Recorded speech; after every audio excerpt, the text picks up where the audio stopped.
The Grand Cerealia Conservatory glowed like a glass cathedral beneath the twilight. A labyrinth of golden lanterns floated among the trees, casting light onto marble pathways that weaved through sculpted hedges and imported orchids. In the heart of the venue, music swelled, a soft piano waltz accompanied by the clink of crystal flutes and the muted laughter of San Diego's elite. I watched from the shadows, hidden behind a wall of cascading wisteria. My reflection caught in a nearby fountain, unfamiliar and deliberate. My once dark hair was now sun gold, my skin kissed with a bronzed warmth, and my eyes framed by a handcrafted Venetian mask in brushed silver. I was invisible in plain sight. Just another face at a masquerade. The bride floated across the ballroom lawn, radiant in a gown threaded with moonlight. Elena Navarro, my younger sister. Her arms looped through those of our parents, Augustine and Reina Navarro, the king and queen of old California money. Their smiles gleamed like polished silver, reflecting the kind of pride they had never once offered me. Elena always was the favorite, I murmured under my breath, though there was no bitterness in my voice. Only observation. Miss Alana, a voice said beside me. A young woman with a tablet and a headset offered a bow. Would you like to confirm the final transfer for the venue? I smiled beneath the mask, my accent crisp and Mediterranean, a tone I had cultivated over a decade. Yes. Please proceed. I signed with a flourish. The name on the digital form read, Aurelia Solana. A name that no one in that ballroom would recognize. Not even my own family. As the planner thanked me and disappeared back into the flurry of staff, I glanced around the glass garden. They had no idea that the woman funding this fairy tale evening was the same daughter they had erased from their lineage 10 years ago. I was born Celeste Navarro. But that name was gone. Buried, just as they intended. I hadn't stepped foot into their world since I was 25. Back then, I had been groomed to marry Lorenzo D'Amico, heir to a Mediterranean shipping conglomerate. It was to be a marriage of legacy and convenience, the kind that kept fortunes in the right hands and power within the bloodline. The kind that made daughters into bargaining chips. But I refused. Not with anger. Not with protest. Just one word, no. And with that word, I lost everything. My father's face had gone cold, his voice clipped as he uttered, "Then you are no longer part of this family." My mother's silence was worse. Her eyes, once full of controlling affection, simply looked past me. I walked out of our Spanish-style mansion with only a duffel bag and a dormant trust account I'd unearthed years earlier. $80,000, enough to disappear if one was careful. And I disappeared. I lived in motels, learned how to code, how to market, how to negotiate. I traveled to cities where Navarro meant nothing, and I became Aurelia Solana, the ghost who built a tech empire from nothing. An empire rooted in silence, strategy, and sheer, stubborn resolve. What I didn't expect was what I uncovered months later. I had tried to send a letter to Elena, no return. I tried emailing her old address, bounced. Then one day, while checking an alumni newsletter, I saw a photograph that chilled me, my parents, dressed in mourning black, standing beside Elena at a memorial. The plaque behind them read, "In loving memory of Celeste Navarro." Gone too soon. I hadn't just been cut off. They declared me dead. According to their narrative, I drowned off the coast during a solo trip to Santorini. There had been a memorial. Tears. A eulogy. A reception held at a private estate I would later quietly purchase through a shell company. To protect the Navarro name, they buried me without a body. I spent the following decade doing the opposite of dying. I rose. Now, the irony was delicious. Elena's wedding, their grandest social event in years, was being held at a venue I owned. One of dozens under the Solaris Estates banner. A property group started by me, funded by my tech empire, and quietly woven into the luxury real estate market across the Western Hemisphere. Tonight, I returned. Not to crash their fairy tale. Not even to confront them. But to watch. Because sometimes, justice isn't loud. It's elegantly dressed, sipping champagne, and taking notes. A waiter approached, offering a fresh flute. I took it, nodding politely. Around me, the elite of Southern California buzzed with idle chatter. Tragic, really, a woman said at the next table. The eldest Navarro daughter, Celeste, remember? Drowned. Such a shame. She was different. Rumor was she ran away. Some scandal with an engagement, wasn't it? My fingers tightened around the glass, but I didn't flinch. That version of the story had grown legs. Easier to tell people I had snapped, run away, or succumbed to sorrow. They would never admit the truth, that I was simply unwilling to be traded like stock. Suddenly, a familiar voice echoed through the garden. "Ladies and gentlemen, may I have your attention?" I turned. There he was. Celeste Navarro. Gray-haired, stern-faced, with that same rehearsed warmth he wore in business pitches and boardroom negotiations. His champagne flute sparkled in the air. "Tonight, we celebrate my beautiful daughter Elena, and the beginning of a new era." Applause. Laughter. Adoration. "And we also honor someone not with us," he continued, voice lowering. "Our Celeste, our firstborn, who left us far too soon. She would have loved this day." Reina Navarro dabbed at her eyes with a lace handkerchief. The performance was perfect. Too perfect. The lie that had defined them was still alive and well. And they still believed I was gone. But I wasn't. I was right here, 30 feet away, richer than the Navarro estate had ever dreamed of being, more powerful than any man they'd tried to marry me off to. And this time, I wasn't going anywhere. Plus, the night I walked away from the Navarro estate, I didn't cry. Not when I passed through the wrought iron gates. Not when I left behind the monogrammed luggage, the custom wardrobe, the string of pearls my grandmother had left me. I wore jeans, a black hoodie, and an expression carved from stone. The only thing I carried with me was a duffel bag, a burner phone, and the access code to an old trust my uncle had set up when I turned 15. That $80,000 saved me. It was never meant for escape. It was supposed to be for a down payment on a house, or the first investment in a business chosen by my parents. But I used it for something they never intended. Freedom. I took a Greyhound bus from San Diego to Sacramento, then another to Reno. I checked into a roadside motel under a fake name and turned the flickering desk lamp into my only spotlight. With borrowed Wi-Fi and a refurbished laptop, I buried myself in self-education. I devoured books on corporate structure, startup methodology, and lean innovation. I watched lectures, downloaded open source code, and studied digital markets until dawn. The girl who once graced debutante balls now lived on black coffee, instant ramen, and ambition. It wasn't just about making money. It was about building something they couldn't touch. In those early months, I taught myself to disappear. I learned how to change accents, how to mask identity through VPNs, how to establish businesses under pseudonyms and layers of legal complexity. My social security number became obsolete. I wasn't Celeste Navarro anymore. I was Aurelia Solana. A ghost. A whisper. A new name with no past and no chains. I moved again, this time to Lisbon. It was a calculated choice, affordable, international, and a haven for startup culture.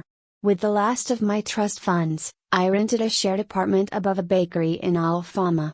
I shared the space with 2 developers and a freelance UI designer from Istanbul who taught me how to build prototypes that looked like million-dollar apps. I launched my first platform within 6 months. It was called Hollow Nest, a digital concierge service for boutique hotels. It started with 5 properties in Portugal and Italy. By the end of year 2, it served over 300 across Europe. I reinvested everything. No salaries. No press. Just quiet growth and obsessive refinement. The tipping point came when a luxury travel group in Spain offered to acquire it for $4.2 million. I declined. Instead, I licensed the code to them and used the capital to launch Solaris Estates, a shell corporation based out of Geneva, designed to acquire underperforming hospitality properties and modernize them through eco-conscious renovation and AI-integrated guest services. Within 4 years, Solaris owned 16 resorts and boutique hotels spanning Europe and the west coast of the US, all run discreetly, with Aurelia Solana listed only as strategic architect.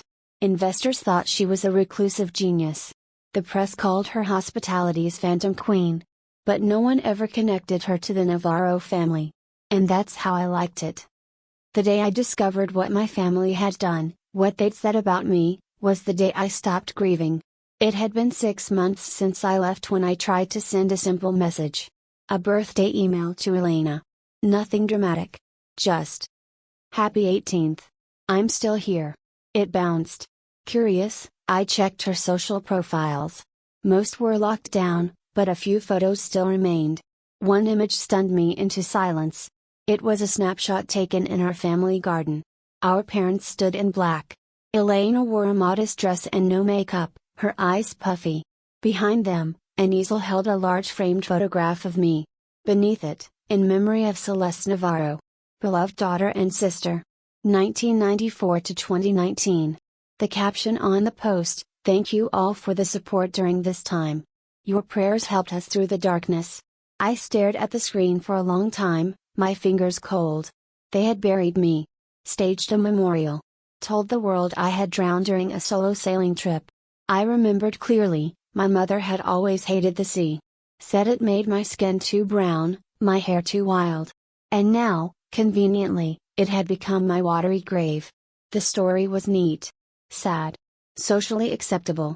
I wasn't disobedient, I was dead. I was the daughter who never returned, not because she refused to bow, but because fate had taken her. It was the cleanest way to cut me out of the Navarro legacy without explaining the scandal of a rejected marriage merger. That was the day Celeste Navarro truly died. And Aurelia Solana? She didn't just survive. She began to plot. I went global. My next move was into logistics. Using capital from Solaris' rapid success, I launched Solanex, a cloud-based optimization system for freight shipping and cargo management. I didn't market it under my name. Instead, I embedded it in outdated port systems across the Pacific and gradually gained influence in every major maritime hub from Vancouver to Singapore. By the time the Navarros noticed their competitors were disappearing, it was too late. Their shipping routes were being bought out. Their software was obsolete.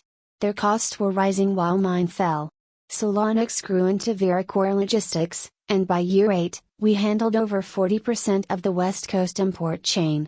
I bought old warehouses they once leased, snapped up docks they couldn't afford to upgrade, and quietly outbid them on every federal contract that came across our desks. And all of it, every inch of it, had been rooted in that night they declared me dead. I didn't want revenge. I wanted control. Complete, untouchable, permanent control. That's why when Elena's wedding was announced to take place at La Luz de Cristal, one of Solaris' flagship venues, I made the decision to attend. Not to confront them. Not yet. Just to watch. To see what remained of the world that discarded me. And to remind myself how far I had come. The Navarro name once defined me. But now? It was just another portfolio acquisition in progress. The garden had grown louder as the night deepened. Laughter rippled under strings of golden lights, champagne flutes clinked in rhythmic celebration, and a jazz trio played a slow waltz near the marble terrace. My family, dressed in their best illusions, danced beneath the glow of chandeliers that hung from ancient oaks. I sat at a discreet table along the perimeter of the celebration, flanked by ivy-draped columns. My mask remained in place, silver lace framing my eyes, the perfect disguise in a world that only remembered me as a eulogy. Elena always loved a theme, I murmured into my champagne. "Pardon?" asked the older woman beside me, a fellow guest in a feathered mask. "Just admiring the elegance," I replied with a soft smile and the faintest touch of my cultivated European accent. "It's quite the affair." She chuckled. "It should be, darling.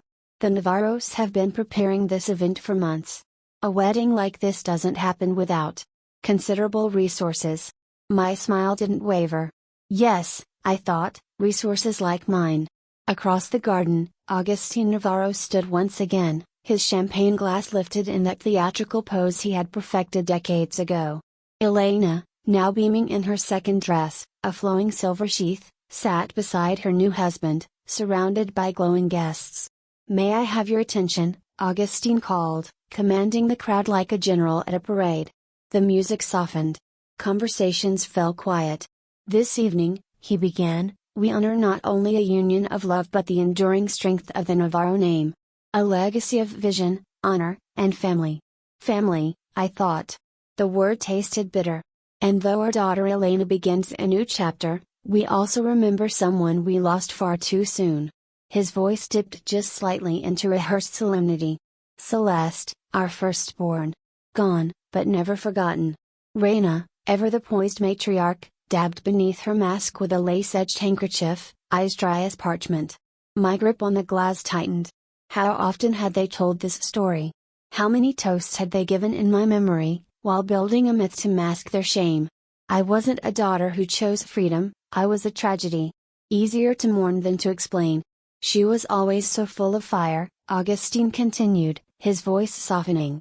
Rebellious, yes, but passionate. I imagined she would have adored tonight's celebration. No, she wouldn't have. Celeste Navarro would have torn off her heels and climbed onto the terrace railing, shouting that marriage should be about love, not contracts.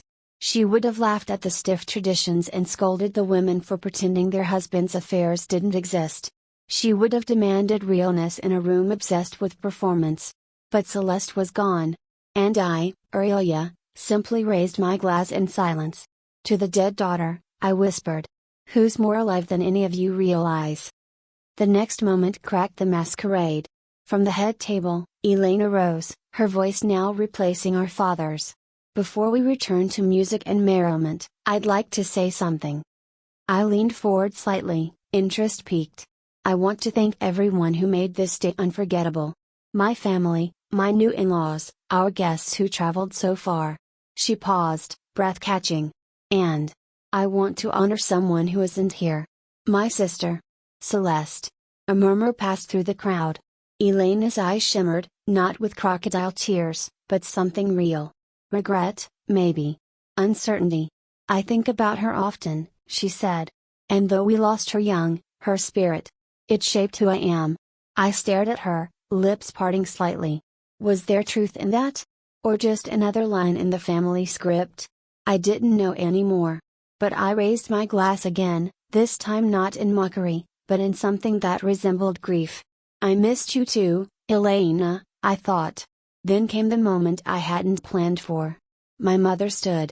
Reina Navarro, cloaked in pale gold and illusion, swayed slightly as she raised her glass high.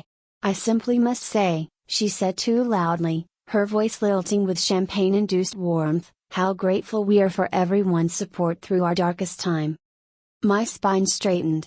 And to see our Elena so radiant, she continued, makes me feel that all the choices we made, even the hard ones, were worth it. A hush settled. Even Augustine looked uneasy. We protected the Navarro name, Reina said with a delicate slur. From shame. From scandal. Celeste thought she could survive without her family. She couldn't. She didn't even make it a month. The words landed like shards of glass. My blood roared. I stood.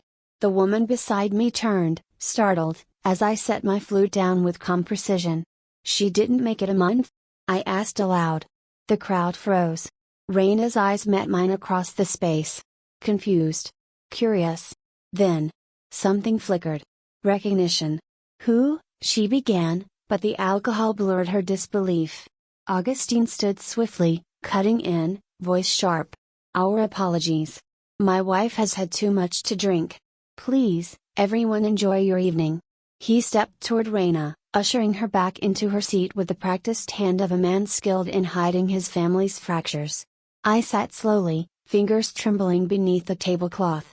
I had nearly revealed myself. One sentence more, 1 second longer, and the illusion would have shattered. But I wasn't ready. Not yet. The woman beside me leaned closer again, voice kind. Don't let them rattle you, dear. Old families like the Navarros. They cling to ghosts. But you? You seem like the future. I smiled behind the mask. You have no idea, I said softly. She patted my hand. They say your company's expanding into international freight? Among other things, I thought. The rest of the night passed in fragments. Elena laughed too brightly. Augustine recovered his charm, making rounds with guests like nothing had happened. Reina vanished, likely escorted to one of the luxury suites upstairs, the ones she didn't realize I owned. And me? I slipped away just after midnight, walking alone through the garden where the music had begun to slow. The world felt hushed again, like the calm before a storm. As I stepped into the waiting car, my assistant's voice chimed in through my earpiece. "Phase 1 complete," she said. I nodded, watching the venue shrink in the rearview mirror. "Then it's time," I replied. "Prepare for Phase 2. The morning after the wedding, the skyline of downtown San Diego shimmered in glass and steel, but beneath that shine, the foundations were shifting. I stood barefoot in my penthouse, high above the harbor, coffee cooling in my hand as ships moved slowly across the water. Navarro maritime vessels, still proudly bearing the family crest, an ornate compass carved from arrogance and legacy. Vessels loaded with goods, dependencies, history, and debt. Maya, my assistant and the only person alive who knew who I truly was, entered with her tablet. "They're drowning," she said, her tone clinical. "Final Q2 reports confirm it. Navarro Maritime is $11.8 million in the red. Their core fleet is mortgaged through 3 shell companies, all owned by Solanex Holdings." "That's us," I said flatly, sipping my coffee. She nodded. "They've missed 2 payments on the Pacific trade route lease. If they miss the 3rd, we repossess," I finished. "And the ports? All under our contracts. And if we adjust the logistics rates, they crumble," I said, with no triumph in my voice. "And the porters?" "Bleeding," Maya confirmed. "They tried to merge with Navarro, but that ship is sinking too. Combined, they'd just be tying 2 anchors together." I allowed myself a dry smile. James Porter had spoken to me at the wedding, completely unaware that I was the ghost his son had once been promised to marry. "Would have been a legacy worth preserving," he'd said. "They thought I was a story long buried. But I was the one writing the ending." Maya swiped to the next screen. "The Navarro board's called an emergency meeting. Tomorrow, 9 a.m. HQ. They think they can pass a rescue vote." My eyes narrowed. "Prepare the documents. I want every title, every lien, every proof of acquisition." She hesitated. "You're ready to reveal?" I walked to the window, watching the golden sun reflect off the water below. "They wrote my obituary to protect the Navarro name," I said coldly. "Now they're going to watch what that name cost them." The next morning, I dressed with surgical intent. A structured crimson pantsuit, bold, commanding, unforgettable. Louboutin heels that struck marble like hammers. Around my neck, the gold compass pendant my grandmother once gave me, the only Navarro who ever told me I had worth beyond marriage and obedience. My driver opened the door to a sleek black town car, and we pulled up in front of Navarro Global's downtown tower. It was just as I remembered. Brass letters across the entrance. White marble floors inside. A massive oil portrait of our great-grandfather in the lobby, watching over his empire like a stern ghost. But the air felt different today. Tighter. As if it sensed a storm building. I walked through the doors. The receptionist stood as I approached, her smile faltering. Miss Solana? The board meeting is private." "Not anymore," I said calmly, handing her a leather folder. Inside, legal proof that I was now the majority lien holder on over 70% of Navarro Global's assets. Her hands shook as she read. "14th floor," she whispered. In the elevator, Maya's voice came through my earpiece. "Your father is trying to push through a vote for bailout funding using trust reserves. He still thinks this is salvageable." "Let him," I said. "The more they resist, the harder they fall." I paused outside the boardroom door. Inside, 12 voices tangled in panic and whispers. "She controls half the ports. We can't keep bleeding like this." Then my father's voice got through it all. "We'll weather this. This Solana woman is a tech bubble. She's leeching off our legacy." My legacy, I thought, and pushed the door open. Silence fell. Every man at the table turned to me. At the head, Agustin Navarro stood. "Miss Solana," he said, trying to control his tone. "This meeting is now mine," I interrupted, stepping forward. My heels echoed with every word. "Let's not waste time. I believe you were discussing my terms." I placed the portfolio on the polished oak table. Inside, a decade of acquisition, every deed, every merger, every transfer that gave me quiet control over their empire. Augustine opened it with trembling hands. He scanned it once. Twice. His mouth moved, but no words came. "This is a lie," he whispered. "No," I replied. "It's every contract you never read. Every asset you undervalued. Every opportunity you refused because it wasn't born of tradition. You can't be serious." "Who are you?" he asked, voice hoarse. I stepped closer, locking eyes with the man who buried his daughter with a press release. "I'm the one you left behind. The one you tried to erase. The one you said wouldn't last a month." He blinked, stunned. "Elena," he whispered, as if trying the name on for the first time in years. "No," I said with finality. "That girl died. You made sure of that. I am Aurelia Solana.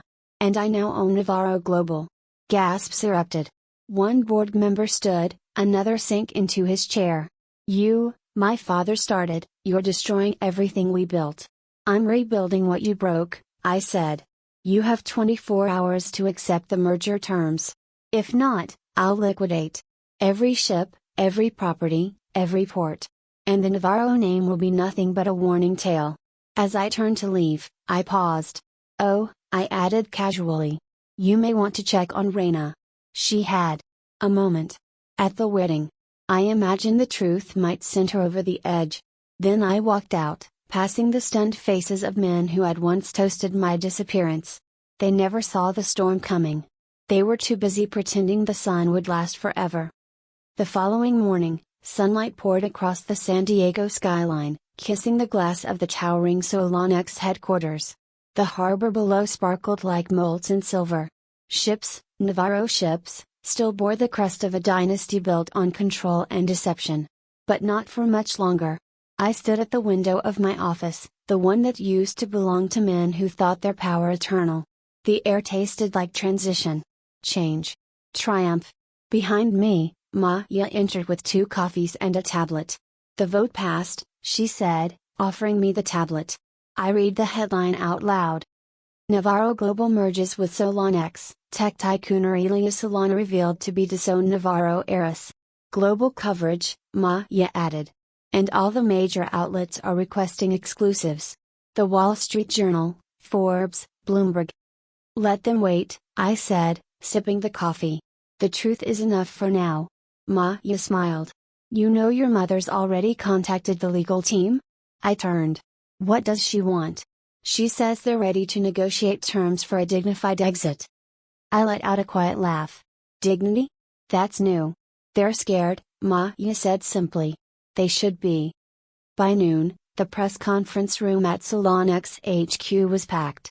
Employees, media, and former Navarro board members filled the space, standing beneath the new dual banner logo, Solanex plus Navarro Group. But only one name would lead it into the future.